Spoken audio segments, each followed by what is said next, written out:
10배 이상 성장할 메타버스 산업에서 과연 찐 대장은 누가 될까요? 오늘은요, 우리 여러분들과 국내에서 그리고 해외에서 저평가 대장주가 될 만한 각각 한 종목씩 뭐가 있는지 자세히 알아보도록 하겠습니다.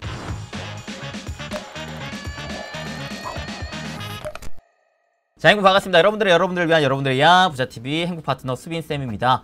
자, 제가 최근에 계속해서 메타버스에 대해서 다시금 또 얘기를 드리고 있죠. 행복 스케치에서도 굉장히 또 깔끔하게 제가 올해 꼭 내가 진짜 단 한 종목만 잡는다면, 단 하나의 주식만 잡는다면 뭘 잡는다? 메타버스 하드웨어 관련주 잡는다 라는 영상을 또 올려드렸던 만큼 메타버스 다시금 여러분들에게 좀 말씀드리고 있는데, 자, 올해는 메타버스 하드웨어 디바이스 관련된 주식들을 보는 게 좋겠지만요, 제가 봤을 때 장기적으로 바라본다면 더더더더더더더더 진짜 백이 완전 찐 대장주가 될 만한 분야 섹터가 눈에 보입니다.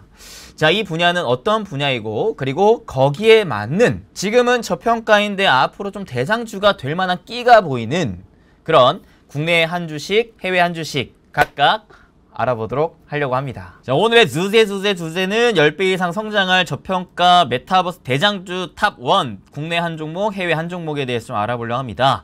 자, 오늘의 그 기본이 되는 리포트 키움에서 발매해줬어요. 키움에서 메타버스 플랫폼 밸류 찾기, 이 리포트인데요, 같이 한번 싹 훑어보도록 하겠습니다. 리포트지는 뭐라고요? 리포트를 쉽고 재밌게 풀어주는 방송입니다. 오늘도 이 리포트를 기반으로 여러분들께 쉽고 재밌게 메타버스에 대해서 얘기를 좀 드려보려고 하여, 자, 메타버스 정의 빠밤.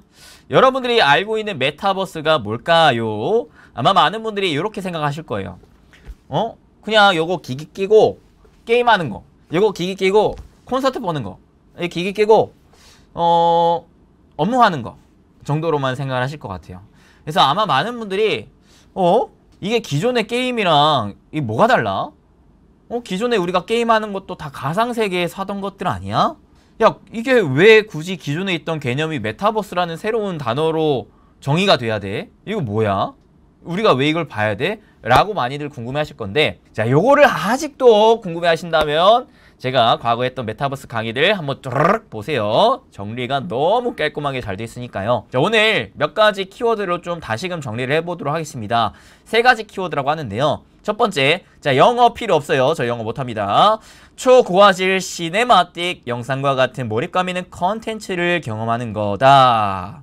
몰입감 있는 컨텐츠라고 해요. 몰입감 있는 컨텐츠.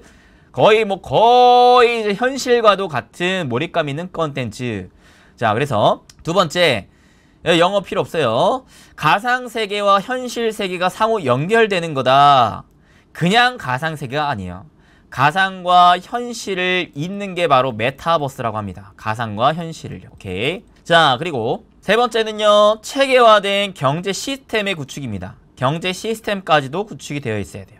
자, 종합을 해보자면 결국에는 현실 세계와 그렇게 크게 다르지 않을 몰입감 있는 컨텐츠를 경험하는 곳인데, 가상 세계와 현실 세계가 서로 상호작용이 되면서 그 세계 안에서의 자체 경제 시스템이 구축이 되어야 된다라는 겁니다. 자, 그래서 지금 이 플랫폼 안에서 유저들은 현실 세계를 그대로 옮겨놓은 듯한 경험을 할 수 있고요. 그리고 시공간과 국가의 경계 또한 없앨 수가 있습니다. 이 연결성은 사실 사업적인 관점에서 굉장히 중요한데, 현실 세계와 결합을 통해 글로벌 모든 브랜드들은 해당 플랫폼 안에서 자신들의 브랜드를 홍보하고 판매하게 될 거고, 광고와 커머스에 대한 사업적 기회가 폭발적으로 증가하게 되는 결과로 이루어질 것이다 라고 합니다. 사실 마이크로소프트 같은 경우도 블리자드를 10억 달러의 인수를 또 했고요. 메타가 지금 계속해서 연간 최소 10억 달러 이상을 투자하기로 결정한 게 바로 메타버스예요. 메타버스. 왜 이렇게 각 대기업들이 이 시장에 뛰어들고 있고 투자를 하고 있고, 우리는 어떠한 개념으로 좀 봐야 되는지, 앞으로의 전망은 어떤지 다시금 좀 심플하게 좀 알아보도록 할 건데, 자, 요렇게 한번 설명을 해보죠. 여러분들, 사실상 메타버스는 두 가지 개념을 합한 거예요. VR 그리고 AR입니다. 요걸 합친 거를 우리가 MR 또는 XR이라 그래요. VR은 뭐냐? VR은 완전 그냥 가상세계예요. 가상세계. 우리가 진짜 쉽게 생각해 봤을 때 요거를 기기를 딱 쓰고 현실이 아닌 가상세계로 가서 게임을 하거나 뭐 노래를 부르거나 공연을 보거나 하는 등등의 세계를 이제 VR 세계라고 합니다. 우리의 시야가 다 차단된 상태에서 제3의 세계로 가는 걸 의미를 해요. 그러니까 이거는 쉽게 말해 우리의 지구가 이렇게 있다면 새로운 세상으로 가는 거예요. 근데 AR은 뭐냐? AR은 초현실이에요. 초현실. 그래서 지구가 이렇게 있으면 여기에 초현실을 입히는 거예요.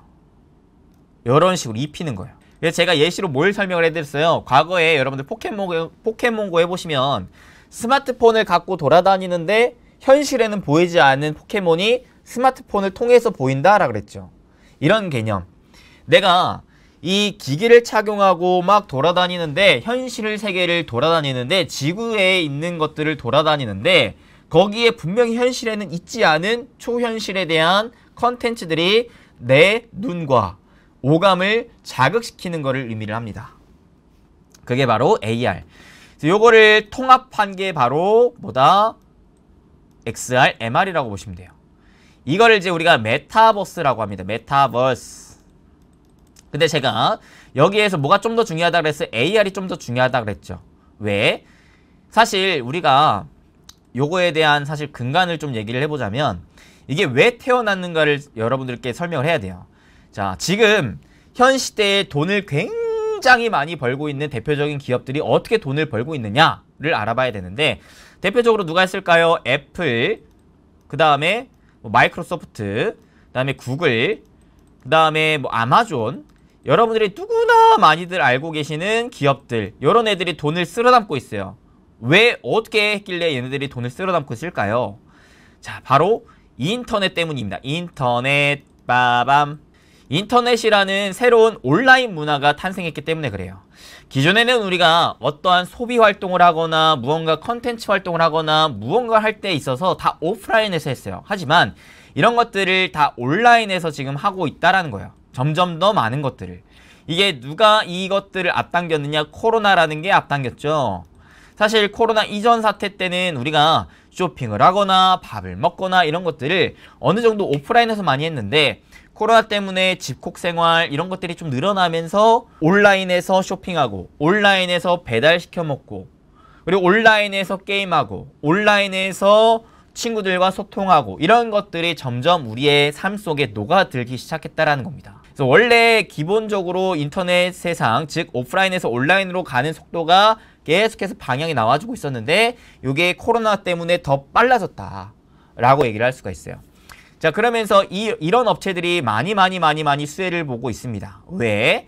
인터넷을 쓰려면 우리가 어디에서 씁니까? 보통 통상적으로 봤을 때 컴퓨터 PC에서 써요. 컴퓨터나 노트북이나 태블릿 같은 PC에서 씁니다. 자, PC에서 우리가 인터넷을 쓰죠? 그죠? 근데 PC에서 어떠한 소프트웨어를 활용해서 씁니까? 대표적으로 마이크로소프트의 소프트웨어를 활용해서 우리가 컴퓨터를 사용을 합니다. 이 운영체제를 활용해서 진행을 하죠. 자, 그러면 마이크로소프트는 우리의 이 PC에서의 활동하는 데이터들을 쫙 뽑아요. 쫙 뽑아가지고 뭘로 활용을 하느냐? 사업, 대표적으로 광고 사업으로 또 활용을 합니다. 자, 그래서 컴퓨터에 더 진화해가지고 이제 스마트폰을 활용해서 우리가 인터넷을 많이 쓰죠. 요즘 뭐 스마트폰 없는 사람 없잖아요. 그죠? 거의 없죠. 그죠? 자, 스마트폰도 우리가 쓰려면 어떤 운영체계가 필요하느냐? 아이폰 쓰시는 분들은 iOS라는 운영체계가 필요하고요. 그 다음에 여기 이제 구글도 들어가죠. 구글의 운영체계도 필요합니다. 그러니까 애플이건 마이크로소프트건 구글이건 요 스마트폰 내에 운영체계를 구축을 해놨기 때문에 여기 스마트폰을 사람들이 쓰면 쓸수록 거기에 따른 검색량, 그 다음에 뭐 SNS 활동량, 다양한 것들을 다 빅데이터를 수집하고 그를 활용한 광고 수익, 사업적인 모델 자꾸 만들어가지고 돈을 벌고 있어요. 여기에 이제 아마존 같은 경우에서는 어떻게 버느냐? 자, 온라인 쇼핑에 대해서 플랫폼을 구축을 해가지고 돈을 벌고 있습니다. 자, 보니까 뭘 하고 있다라는 거예요.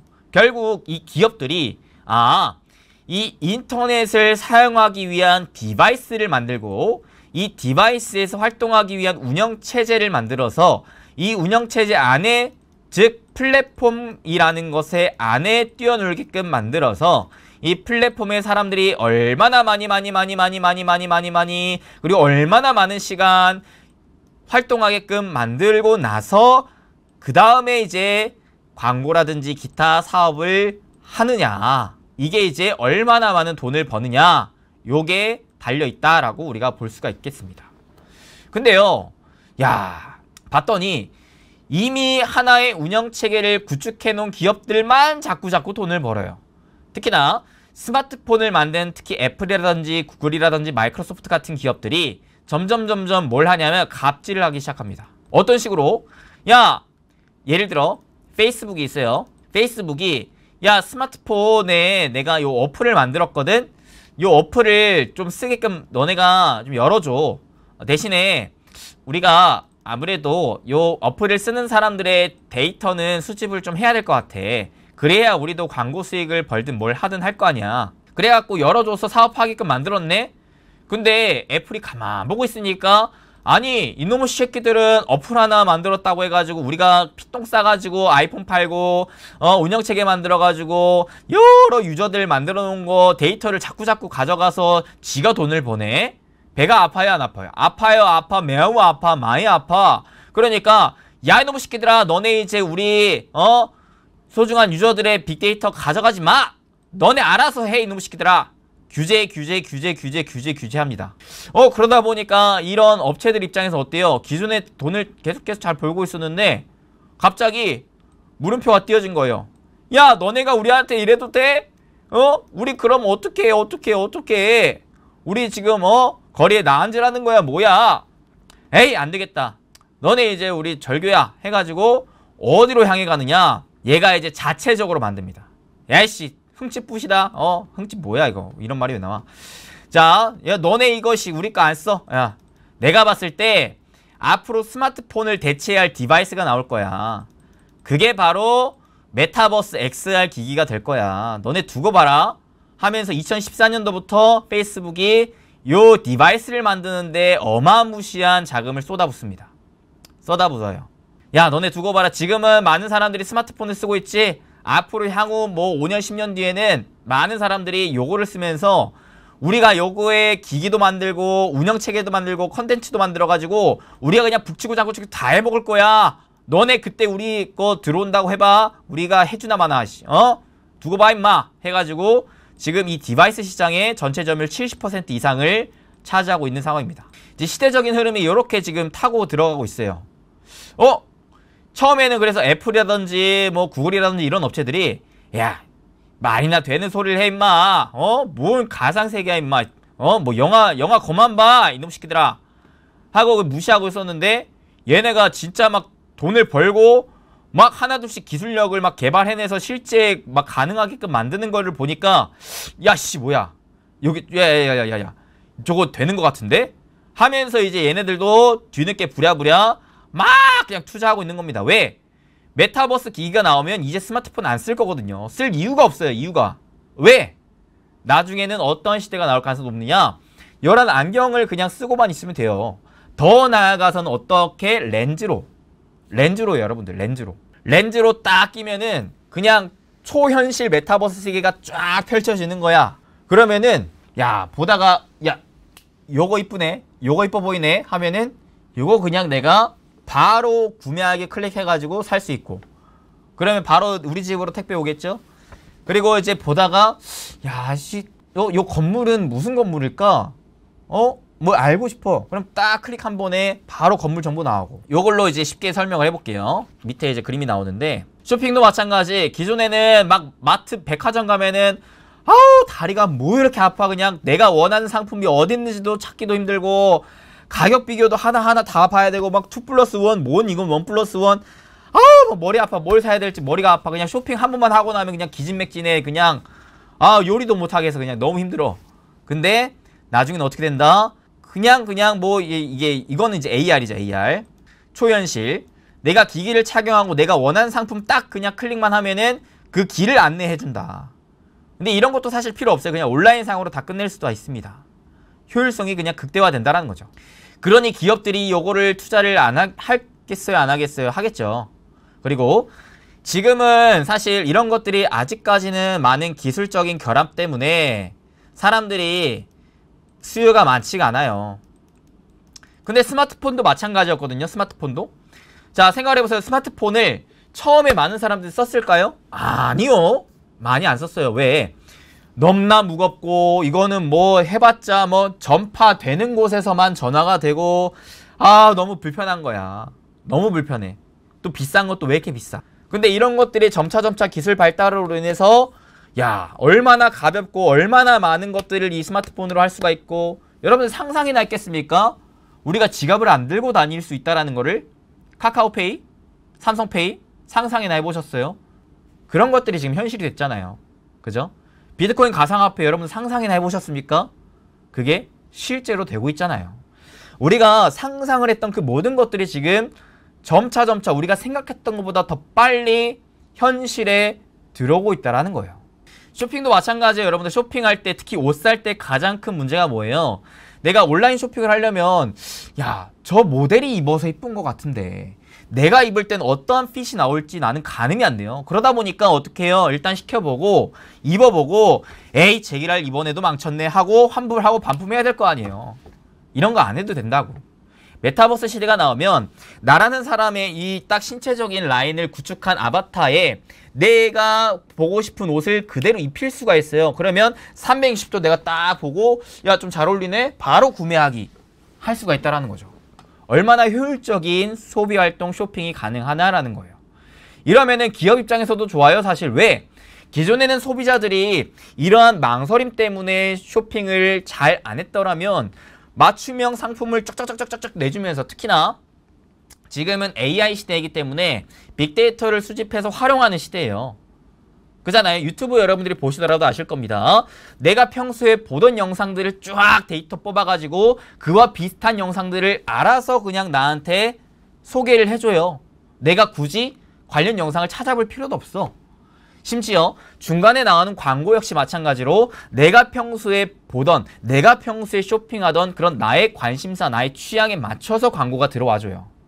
그러면 소비자 입장에서는 자연스럽게 그 광고에 녹아들게 되고 소비하게 되고, 기업 입장에서는 자연스럽게 맞춤형 광고가 들어가기 때문에 광고비 역시도 많이 낮출 수가 있겠죠. 서로 소비자 역시 공급자 역시 윈윈할 수 있는 구조가 이런 시대가 나온다는 겁니다. 그러니까 앞으로 점점 메타버스 시대는 정말 더 빠르게 다가오지 않을까 싶은데요. 이러한 기본적인 흐름 개념은 알고 메타버스에 좀 접근하고 공부하시면 좋겠다라는 생각을 갖고 있습니다. 첫 번째, 왜 why? 메타버스가 우리가 왜 중요한가? 제가 쭉 말을 했습니다. 결국에는 공룡 기업들이 앞으로 큰 돈을 벌기 위해서는 이 인터넷 세상을 점유해야 된다. 점유. 내가 디바이스를 점유하고 그 안에서 운영 체계를, 소프트웨어를 차지하고, 그죠? 그로 인해 결국에는 사업을 하며 돈을 벌어야 된다 라는 거거든요. 그래서 기존에는 어떠한 디바이스, PC, 어떠한 디바이스, 스마트폰이라는 디바이스를 활용해서 어떠한 소프트웨어, 마이크로소프트라는 운영체계, 스마트폰 어떤 운영체계, iOS, 그 다음에 그 안드로이드, 그 다음에 구글, 이런 운영체계를 통해서 많고 많은 사업들을 펼쳤다. 야, 그러다 보니까 앞으로는 메타버스 기기를 활용해서 이 안에서 어떠한 플랫폼을 활용해서 사람들을 모아 이 사람들을 활용해서 돈을 벌 것이느냐가 굉장히 중요한 사업적인 포인트가 될 것이다 라는 거예요. 그래서 누가 페이스북 메타가 이렇게까지 얘네들한테 치이는 거를 방지하고자 새로운 시장을 열 것이고, 이 디바이스 세상에 7-80% 점유율을 확보할 정도로 많은 디바이스를 이미 뿌려놓은 상태라는 겁니다. 거기서 끝나지 않은 거죠. 그러면 메타버스 찐이야 찐 대장주가 될 만한 투자 포인트는 누가 될까요? 라는 거를 알아볼 텐데, 결국에는 요 플랫폼을 구축을 한 것을 봐야 돼요. 현재로서는 사실 이렇다 플랫폼을 확 구축을 한 기업들이 그렇게 많지가 않습니다. 초기 시장이기 때문에. 자, 그러면 여기에서 중요한 건 뭐냐? 얼마나 많은 사람을 보유하고 있는가? 그 얼마나 많은 사람이 얼마나 많은 시간을 소비하게끔 하는가? 그 다음에 세 번째, 그 얼마나 많은 사람, 얼마나 많은 시간을 활용을 하는지가 딱 잡히면 그때부터는 사업을 해야겠죠? 광고를 따와야겠죠? 그러면 광고주들한테 어필을 할 거예요. 자, 우리가 이러한 광고 서비스를 할 수가 있어. 다양한 컨텐츠, 요런 컨텐츠 내에 예를 들어 우리는 콘서트도 할 수도 있고, 우리는 게임도 할 수도 있고, 우리는 쇼핑 컨텐츠도 있고, 그러니까 너네가 이러한 컨텐츠마다 각각의 요소에 맞게끔 광고를 걸어봐. 우리가 이러한 컨텐츠에 사람을 모아줄게. 너네가 그에 맞는 광고를 걸어봐. 우리가 해줄게. 그렇게 해서 실질적으로 광고를 진행을 합니다. 광고를 진행을 해요. 광고를 진행을 하면 광고 노출을 얼마나 시키는지가 중요하겠고, 그 노출에 이어서 얼마나 많은 사람들이 그 광고를 클릭을 하느냐, 클릭하는 그 행동 방침이 중요할 겁니다. 그리고 결론적으로는 그 행동까지 이어져서 실질적으로 그 기업에 이익을 안겨다 줄 줄 알아야 돼요. 이런 것에 대한 효율적으로 하기 위해서는 AI 기술이 필요하겠죠. 맞춤형 솔루션을 제공할 수 있는 기술력이 필요합니다. 요 5가지를 확보할 수 있을 만한 기술과 능력과 자본이 있는 기업들이 앞으로 찐 대장이 될 가능성이 높아요. 이해되죠? 그래서 각각의 플랫폼을 하나씩 한번 알아보자고요. 첫 번째, 로블록스. 많은 분들이 알고 있는 로블록스입니다. 사실 로블록스는 정말 지금 현재로서 이 메타버스 플랫폼 내에서는 가장 많은 유저를 확보한 플랫폼이에요. 그래서 여기서 처음으로 나온 건데, 게임만으로는 밸류 설명이 되지 않는다라는 거 합니다.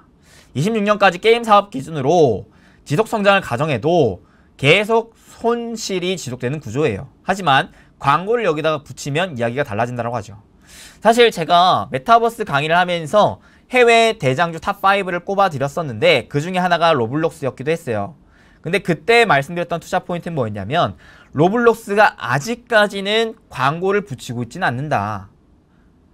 하지만 이 광고를 붙인 이후로부터는 이 기업의 이익은 크게 달라질 것이다 라고 얘기를 했고, 두 번째 강한 또 투자 포인트는 뭐였었느냐, 바로 요거였어요. 이 로블록스를 사용하는 많은 사람들의 연령대는 13세 전후다. 즉 어린이들이에요. 어린이들. 과거에 네이버라는 플랫폼이 검색 엔진 중에 우리나라의 독보적인 1위를 할 수 있었던 가장 큰 요인이 뭐라고 생각하시나요, 여러분들은?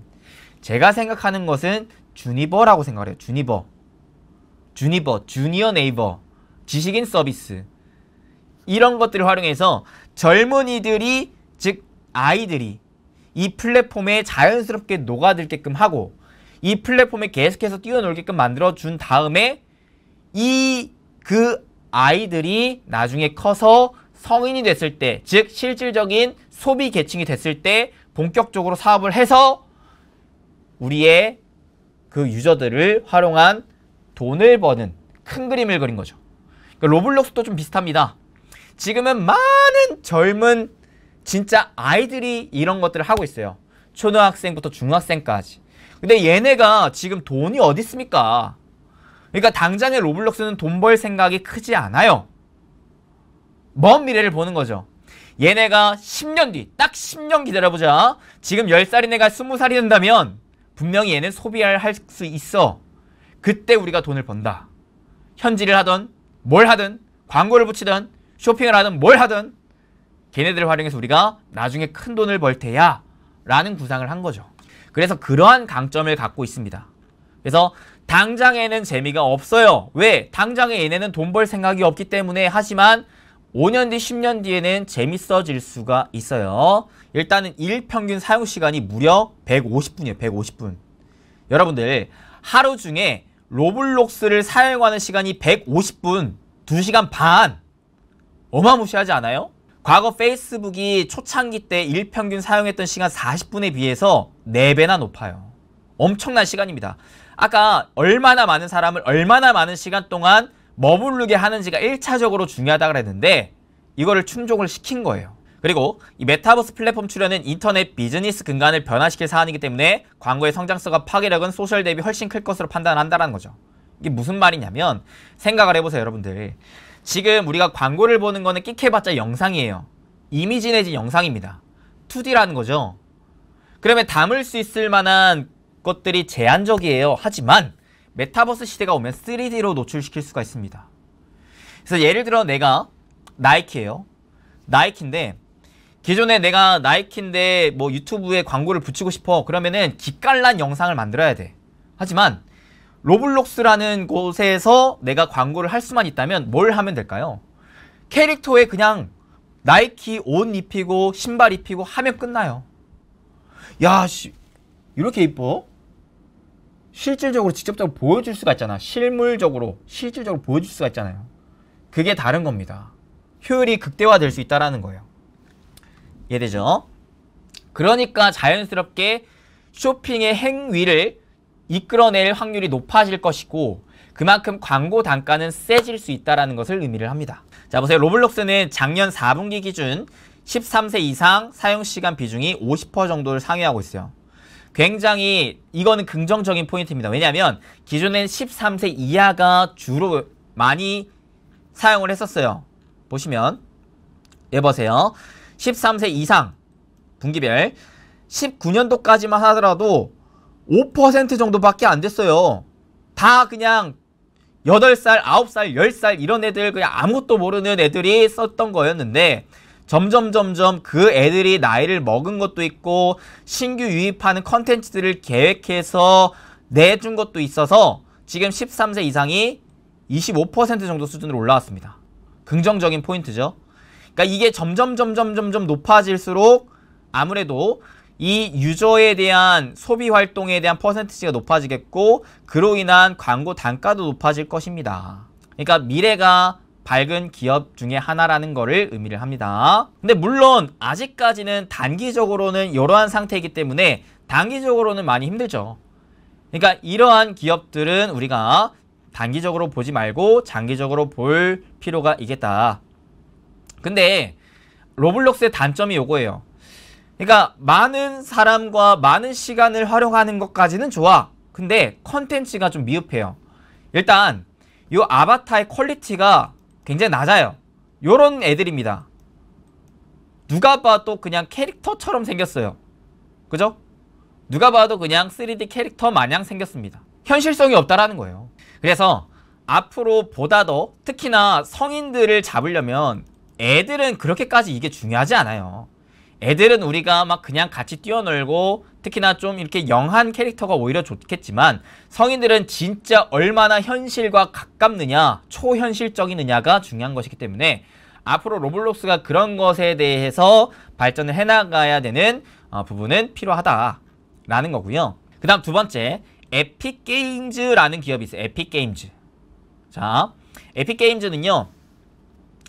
야, 여러분들 요게 진짜일까요? 요게 진짜일까요? 알아맞혀보세요. 띵동댕. 키아누 리브스를 요 에픽게임즈의 기술력을 활용해서 CG를 만든 건데 야, 감쪽 같지 않아요? 뭐가 진짜일까요? 뭐가 진짜일까요? 요게 진짜입니다. 요게. 야, 근데 감쪽 같죠? 그러니까 이 정도로 지금 디자인적인 기술력이 매우 높은 상황의 기업입니다. 자, 실제와 가상을 구별할 수 없는 디지털 트윈이 출현하는 시대가 도래하고 있다는 거예요. 뭐가 진짜인지 몰라요. 그러면 이러한 시대가 오면 뭐가 또 발달되게 되느냐? 내가 방탄소년단 팬이야. 근데 온라인 콘서트를 보고 싶네. 근데요, 아직까지는 그래픽 기술이 많이 낮아. 그래서 실제 우리 방탄소년단 보는 거 실제로 보는 거랑 너무 차이가 많이 나. 이거 굳이 내가 돈 내고 봐야 돼? 그냥 조금 더 참았다가 오프라인 콘서트 가야지 라고 생각을 할 수가 있겠죠. 하지만 기술력이 점점 발달돼서 이런 식으로 진짜 거의 뭐 현실과 가깝게 된다면 구분이 안 되는 거예요. 구분이 안 돼. 이게 진짜 우리 오빠가 맞나? 진짜 우리 오빠 같은데? 그러면서 오히려 이 콘서트를 관람할 수 있는 시대가 더 많아질 수가 있겠죠. 그죠? 여기 보세요. 건물입니다. 실제와 게임상의 건물이에요. 야, 대단하죠? 오른쪽이 게임상. 그래픽 수준이 이 정도까지 올라왔습니다. 여러분들. 이 정도까지. 실제 같지 않나요? 대단하죠? 요런 식으로 지금 심지어 가상 사람도 이렇게 지금 만들고 있는 상황이에요. 가상 인물도. 이런 식으로. 오케이. 자, 그래서 세 번째, 유니티라는 기업입니다. 유니티는요, 여러분들이 많이 알고 있는 아바타, 반지의 제왕 같은 요런 대작 영화에 적용된 그 디자인 그래픽 기술을 개발하고 실질적으로 사업을 하고 있는 기업을 인수한 기업이에요. 그래서 영화 같은 게임을 즐기게 할 수 있을 만한 플랫폼입니다. 여기 골룸 있잖아요, 골룸. 실제 사람이 요런 이제 특수 제작 복장을 입고 CG를 입혀서 이렇게 나온 거거든요. 요것도 마찬가지. 알리타라는 영화인데 실제 인물이 요런 특수 복장을 입고 CG를 입혀서 요런 화면이 나오는 겁니다. 그러니까 아까 뭐 이 누구였어요? 아까 위에 요 에픽 게임즈보다는 그래픽이 좀 덜 하긴 하지만 로블록스보다는 확실히 월등한 요 그래픽 기술을 보유한 기업인 거죠. 유니티. 그래서 요렇게 지금 실시간 얼굴 표정도 따라할 수가 있고요. 제작한 디지털 휴먼도 엠마라고 해서 지금 내세우고 있는 상황입니다. 그러면 앞으로의 게임은 진짜 더 버라이어티해진다라는 거예요. 지금은 끽해봤자 3D로 해가지고 뭐 그래픽 괜찮네 정도 수준이라면 앞으로는 진짜 와 메타버스 세상이 들어가지고 진짜 완전 반지의 제왕이 현실적으로 다가올 수 있다라는 겁니다. 와 진짜 막 생동감 넘치는 오크들을 내가 막 때려잡고 있고 괴물들 막 때려잡고 있다라는 거. 그럼 엄청나게 재밌지 않을까요? 그죠? 게임 플레이 화면이 앞으로 지금 이런 식으로 뻗어나갈 수 있다라는 거. 그러면 성인들은 이런 거에 미쳐요. 성인들은. 그 다음에 하이퍼리얼. 자, 하이퍼리얼은 펄어비스가 또 투자자로 참여를 했네요. 인간 아티스트와 가상 아티스트가 함께 연결해서 공연하고 인간의 움직임과도 구별할 수 없는 시대가 도래할 것을 기대를 한다고 하는데 총 700만 달러 자금을 조달했는데 그 중에 절반 가까이가 펄어비스가 투자한 자금입니다. 지금 펄어비스 이 지분이 굉장히 높아요. 그래서 지금 디지털 휴먼이 이렇게 지금 구상이 되고 있는 상황입니다. 얘도 좀 감쪽 같죠? 그러니까 얘는 지금 게임보다도 어느 정도 좀 공연 콘서트 이런 쪽 위주로 지금 진행을 하고 있는 상황. 그러니까 이런 것들을 본다면 아 그래픽이 정말 중요하구나 라는 생각도 한 번쯤은 하셔야 돼요. 그래픽으로 진짜 초현실에 우리가 인지를 하게 된다면 그러면은 이제 성인이 메타버스로 뛰어드는 그 수요가 훨씬 많아질 수 있다라는 것을 우리는 판단을 해내야 됩니다. 그러면 누가 당장의 성인들을 이 메타버스 세상으로 뛰어들게끔 만들어서 많은 유저, 많은 시간을 확보할 수 있게끔 만드느냐 이런 것들을 체크해 볼 수가 있다는 거죠. 오케이. 그래서 지금 일단 1차적으로는 로블록스가 많은 사람과 많은 시간을 확보하고 있지만 앞으로 이 유니티라든지 에픽게임즈라든지 그 다음에 하이퍼리얼이라든지 이런 기업들이 이러한 그래픽을 활용한 컨텐츠들 플랫폼만 잘 구축만 해낸다면은 충분히 조만간 멀지 않은 미래에는 얘네들이 또 하나의 플랫폼이 돼서 많은 성인 유저들을 확보해낼 수 있지 않을까. 그로 인해 또 추가적인 사업을 펼치면서 수익을 벌 수 있지 않을까라는 생각을 또 해볼 수가 있다는 겁니다. 자, 그래서 펄 어비스도 보는 거예요. 제가요, 여러분들 과거에 메타버스 게임주 강의할 때 대장은 위메이드인데 제2의 위메이드가 될 만한 끼가 있는 기업이 누가 있느냐 얘기를 했을 때 펄어비스를 대표적으로 얘기했었던 거 혹시 기억나시나요? 그때 당시 얘기했었거든요. 펄어비스 여기서도 말을 합니다. 국내 선두 메타버스 플랫폼으로 진화할 것이라고 합니다. 오호라. 다시 한번 말합니다. 얼마나 많은 시간, 얼마나 많은 사람을 확보하느냐가 중요한데 그러기 위해서는 다양한 컨텐츠 그리고 그에 대한 기술력이 필요한 거예요. 그러니 지금 요런 것들을 누가 갖고 있는지가 중요한데, 펄어비스는 지금 차세대 자체 엔진에 대한 경쟁력이 있다라고 평가를 받습니다. 왜 그러냐면 내년에 출시할 예정인 도깨비라는 게임의 그래픽 수준이 어마무시하거든요. 잠깐 보여드릴까요? 자, 얘 한번 보세요. 이게 이제 펄어비스가 내년에 출시할 도깨비라는 게임의 그래픽 수준입니다. 어때요? 인물은 아직까지는 초현실적이진 않지만 그래도 굉장히 디지털적으로 봤을 때는 해상도가 뛰어나죠. 이런 배경 풍경을 보세요. 배경 풍경. 나무나 이러한 하늘, 구름, 이러한 그래픽 효과 이런 것들을 봤을 때 국내 게임 업체에서는 굉장히 수준 높은 그래픽 기술력을 보유한 기업입니다. 이러한 광원이라든지 이런 것들 되게 뛰어나죠. 근데 아직까지는 이 플랫폼이 완성되지가 않았어요. 개발 단계입니다. 내년에 완성이 될 것 같은데 아직 이거를 어떻게 사업을 할지도 구상이 안 되어 있어요. 그렇기 때문에 아직까지는 그냥 기대감만 있는 상황이고 그 기대감이 크지도 않다. 하지만 그 게임의 출시 일자가 다가오면 다가올수록 그 기대감 점점 커지겠죠.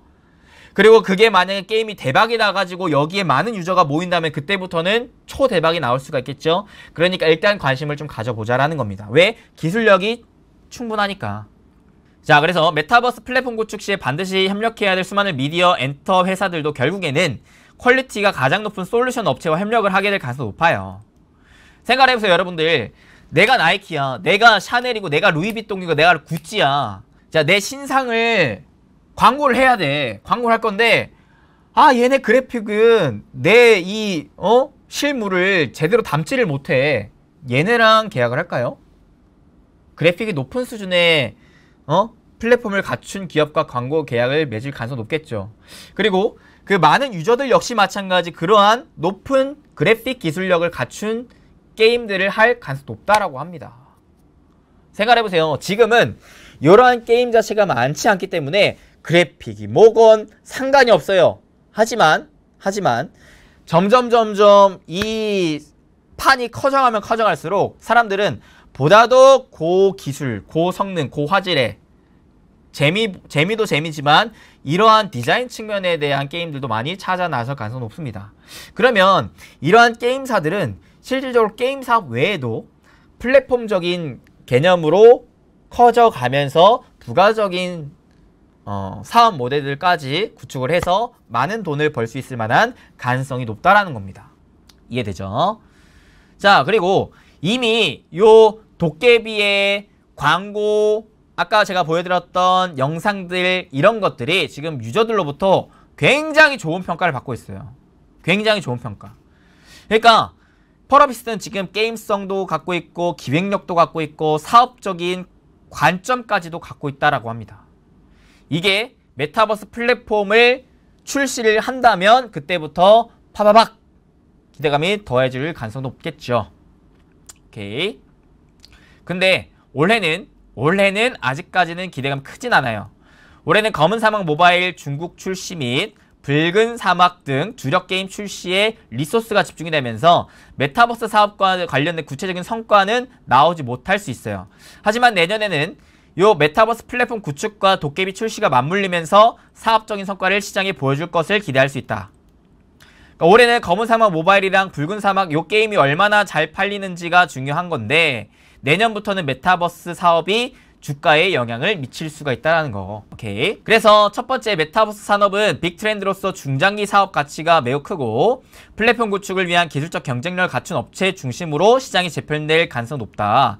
그렇기 때문에 이 플랫폼 구축을 통해 단순 게임 회사가 아닌 디지털 광고 사업을 주축으로 한 플랫폼 회사로 진화할 가능성이 높다라고 판단하기 때문에 기존의 게임으로 돈을 벌던 게 요만큼이라면은 추가적으로 광고 내지 부가적인 메타버스 사업으로 인한 수익 모델이 요 정도가 추가로 생긴다면은 얘의 주가는 밸류에이션 예를 들어 기존의 퍼가 뭐 15배였다면은 뭐 20배, 25배까지 올라갈 수 있을 만한 원동력이 될 수 있다라는 거죠. 그러니까 지금부터 관심을 많이 가져보라라는 겁니다. 이해되죠? 자, 그래서 자, 그러면 이 메타버스 찐 대장주가 될 만한 저평가 대장주는 누가 되느냐? 국내에서는 관심을 가져야 될 게 펄어비스를 좀 관심을 가져라. 당장에는 많은 유저를 확보하지도 못했고 뭘 하지도 못했어. 하지만 이것만큼은 확실해요. 컨텐츠와 기술력만큼은 국내 게임사 중에 많이 앞서 나가고 있는 상황입니다. 그리고 그만큼 아직 부각을 많이 받지 못했기 때문에 상대적인 저평가예요. 상대적인 저평가. 이미 뭐라 그래, 위메이드, 컴투스 홀딩스 이런 애들은 메타버스 기대감을 갖고 이미 많이 올랐어요. 이미 많이 올랐지만 얘는 아직 덜하다 라고 볼 수가 있겠죠. 그러면 해외에서는 진짜 누가 좀 더 찐 대장이 될 만할까요? 보자면 아까 여러분들이 로블록스도 봤고, 그 다음에 유니티 봤고, 그 다음에 하이퍼 리얼, 그 다음에 누구였죠? 아까 에픽 게임즈 이런 것들 봤잖아요. 자, 과연 얘네들이 것이냐, 또 다른 애가 있을 것이냐 한번 봐야 되는데, 그럼 이런 애들을 왜 굳이 지금 봐야 되느냐? 아니 메타버스 지금 나 하고 있지도 않아요, 선생님. 예? 그리고 그 애들이나 하고 있는 거를 왜 지금 굳이 지금 알려줍니까? 나중에 알려줄 것이지. 예? 바로 특히나 이런 생각도 하고 계실 분들이 있어요. 아니 메타버스 꿈을 먹고 자라나는 기업들 아니에요? 아니 지금 당장 돈을 벌고 있는 것도 아닌데 로블록스 봐봐야 지금 뭐 돈을 벌고 있습니까? 가뜩이나 지금 금리 인상 시기입니다. 금리 인상 시기면 실적이 중요해요. 성장주보다 가치주입니다. 근데요 저 또한 그렇게 생각하지만 우리가 큰 돈을 벌기 위해서는 이런 것들을 미리미리 알아낼 필요가 있다는 거예요. 왜냐면 메타버스 산업의 도래가 이미 필연적이고 이미 파괴적으로 성장할 가능성이 높기 때문에 그래요. 기존의 산업들을 다 파괴시키면서 커져갈 가능성이 높기 때문에 그렇습니다. 왜? 자, 여러분 생각해보세요. 진짜로 메타버스 기기가 상용화가 된다면 안경 또는 렌즈로 할 수만 있다면 스마트폰을 쓰겠습니까? 안 쓸 가능성이 높아요. 그죠? 그리고 아마존과 같은 기업들, 지금 온라인 쇼핑 센터의 큰 플랫폼을 갖춘 기업들이 메타버스에서도 그렇게 될까요? 아직 몰라요. 어떻게 될지 모릅니다. 그러니까 얘네가 판을 깔아놓은 것들에 대한 시장 점유율을 많이 뺏어올 수 있다는 거예요. 혁신적으로. 그죠?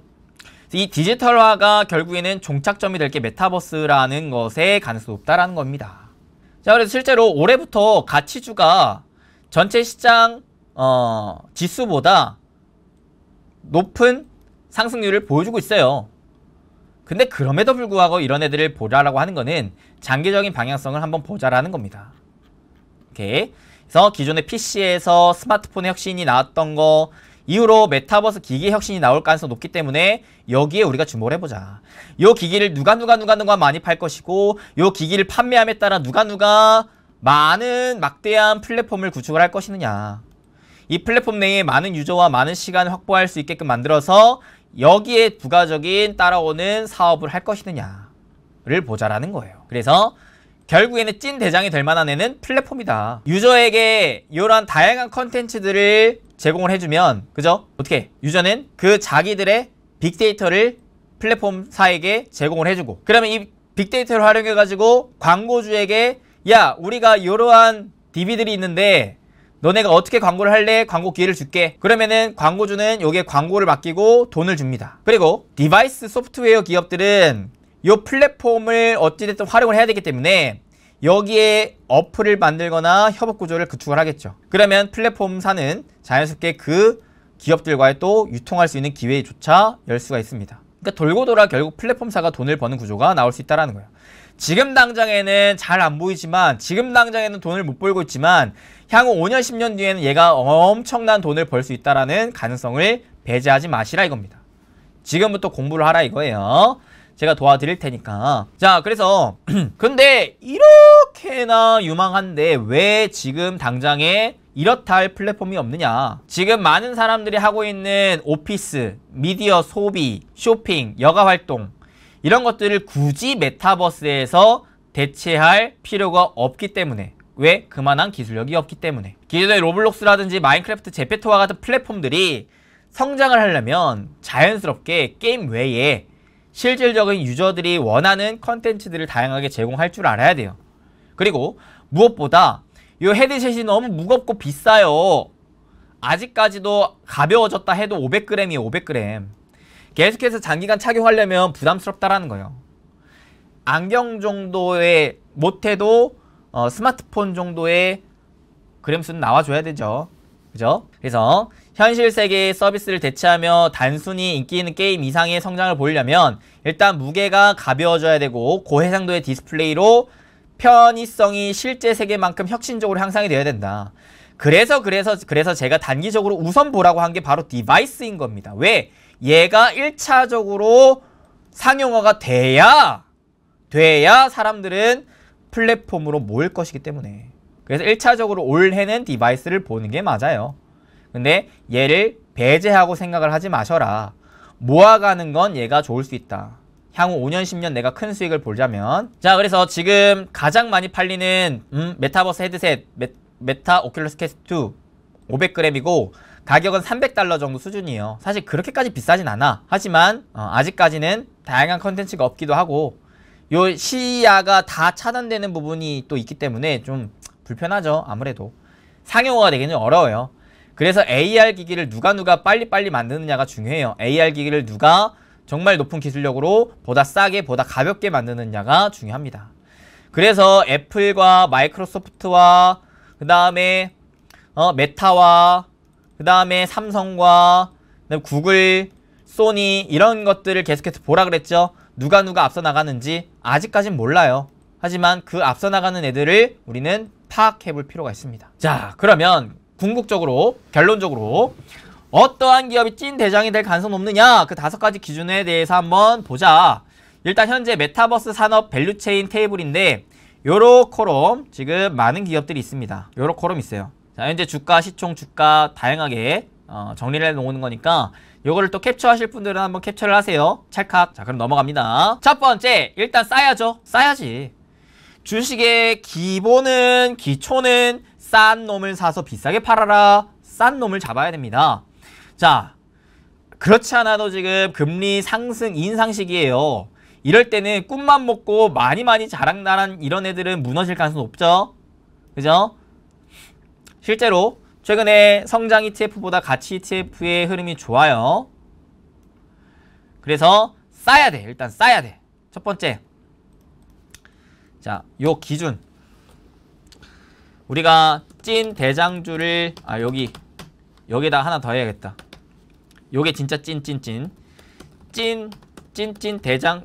저평가 대장주 찾기 위한 기준 5가지.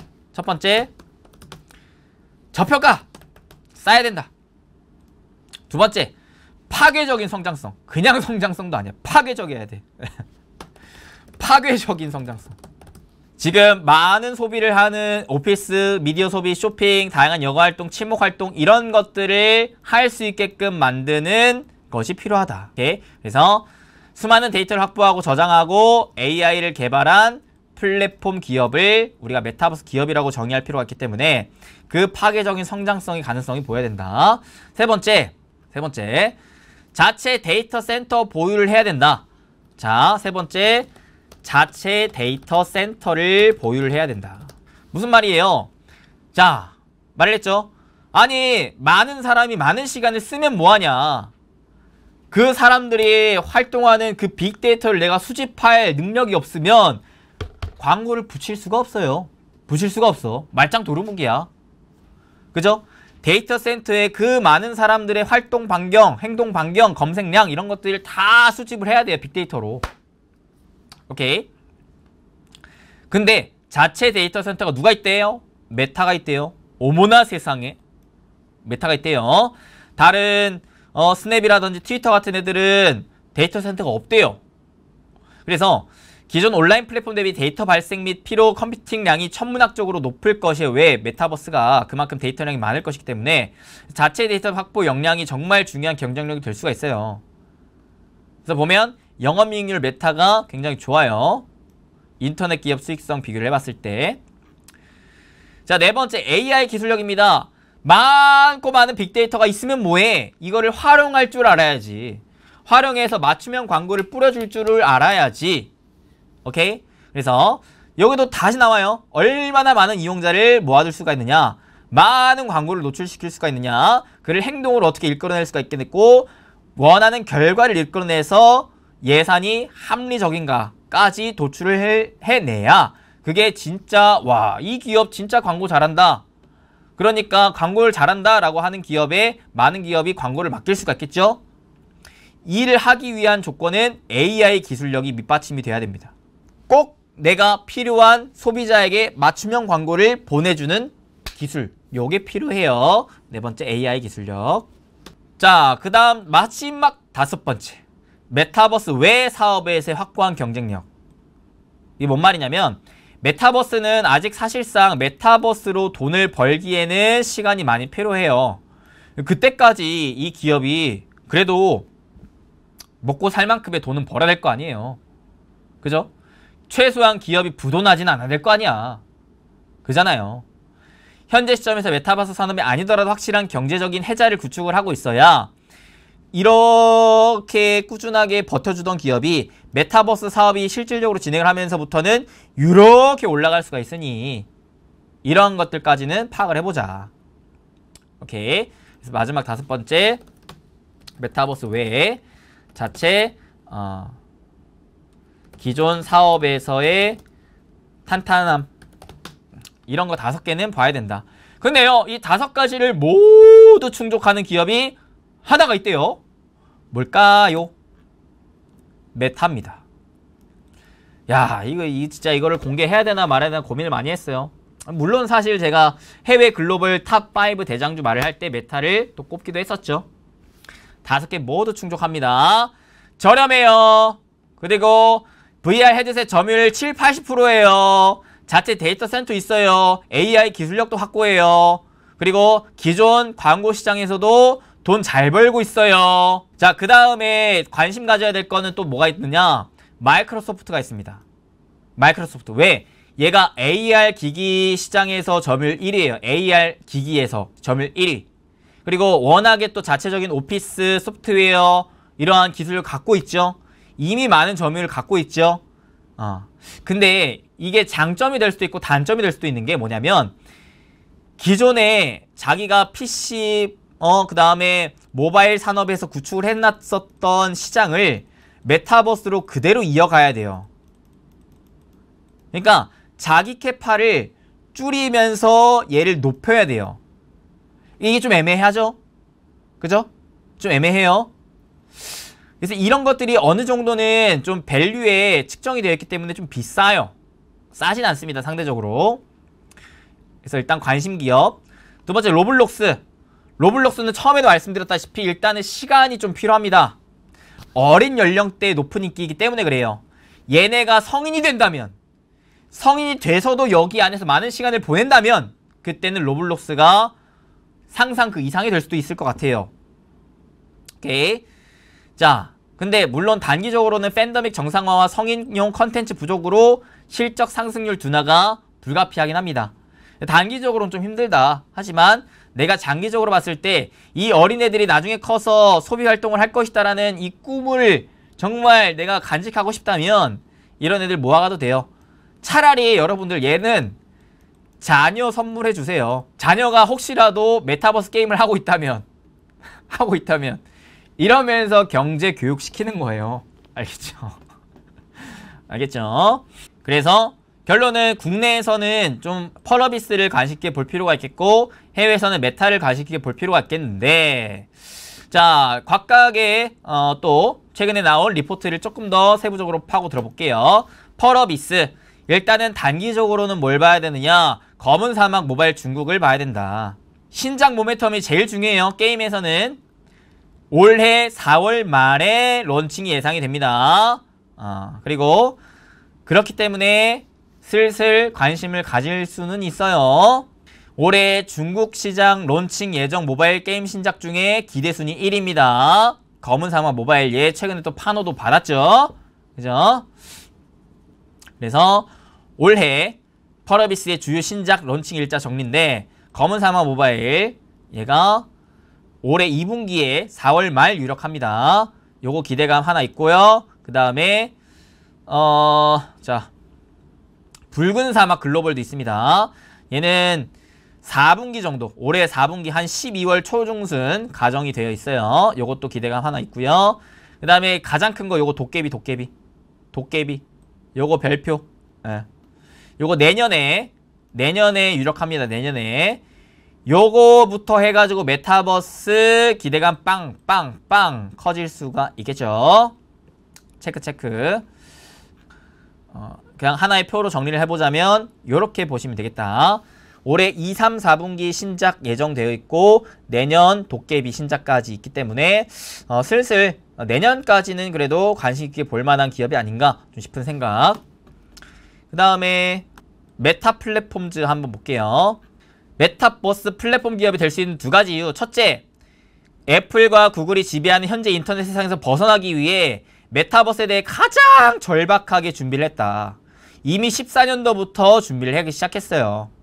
지금 그 결실을 하나하나 맺어가고 있는 상황입니다. 오래전부터 막대한 자금을 투자했었던 만큼 많이 앞서 나가고 있어요. 실제로 지금 VR 헤드셋 점유율 70-80%고 그 다음에 올해 최근 기술을 접목시킨 VR 헤드셋 신제품 출시할 예정입니다. 더 많은 센서, 더 많은 카메라 장착할 거고요. 표정과 행동까지 추적해가지고 아바타랑 동기화할 수가 있어요. 그리고 클릭과 스크롤 등이 간단한 입력과 손글씨 입력이 가능한 상황이군요. 그 다음에 지금 주력 플랫폼이 될 만한 호라이즌 월드를 출시했는데 2년간의 베타 서비스 후 12월부터 북미 지역에서만 전체 공개가 됐는데 와, 유저가 10배가 증가해서 30만 명 기록 중인 상황이라고 합니다. 지금 이미 30만 명을 모아놓은 상황이에요. 그리고 플랫폼 구축에 필요한 역량을 갖추고 있다는 점이 긍정적인 거죠. 아까 말했다시피 이 5가지 기준을 고루 갖췄고 그리고 어느 회사도 해내지 못했던 세계 36억 명의 인구를 온라인 플랫폼으로 연결하고 온라인 경제 생태계를 운영해본 경험 또한 강한 강점을 갖고 있습니다. 페이스북, 인스타그램을 또 모아본 경험도 있기 때문에 플랫폼 운영에는 사실 굉장히 강점을 또 갖고 있다라고 보시면 되겠습니다. 자, 그래서 짧게 정리를 하자면 결국 뭐라고요? 메타버스 왜 중요해? 앞으로 이 공룡 기업들이 큰 돈 벌기 위해서 인터넷 세상 점유해야 되는데 기존의 PC, 스마트폰에 의해서 메타버스 혁신이 나오고 있기 때문에 여기에 누가 기기를 많이 팔고 누가 플랫폼을 구축을 하는지가 중요하다. 그러면 그 누가 플랫폼을 구축을 하는지에 대해서 중요한 포인트가 몇 개가 있었다. 요거 5개인데 요거 5개를 구축을 하고 있는 몇몇 개의 기업들이 지금 이미 있다. 그게 바로 대표적으로 로블록스, 유니티, 하이퍼리얼, 에픽게임즈다.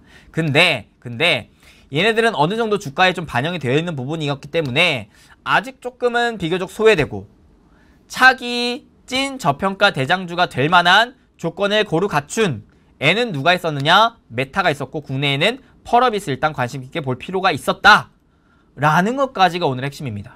오케이, 일단 오늘의 강의는 여기까지.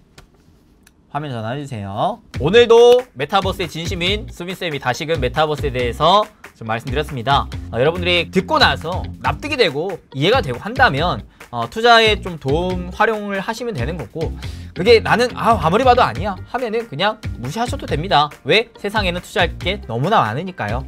저는 이제 다양한 투자 기회 산업들을 알려드리는 것이고 여러분들은 그 안에서 여러분 선택적으로 잘 참고해서 활용하시면 될 것 같습니다. 결국에 가장 중요한 건 여러분들 돈 버는 거예요. 여러분 행복한 부자 되는 겁니다. 그것 때문에 제가 이렇게까지 열변토하는 거니까 여러분들 모두 건강하시고 행복한 부자 되시길 제가 아낌없이 응원하고 축복하겠습니다. 그럼 다음에 또 더 좋은 영상으로 찾아뵐 테니까요. 여러분들 오늘 도움이 되셨다면 잊지 마시고 돈 드는 거 아니니까 좋아요, 구독, 댓글 꾹딱박 한 번씩 해주세요. 다음에 뵙겠습니다. 저는 여러분들의 행복 파트너 수빈쌤이었습니다. 감사합니다. 뿅.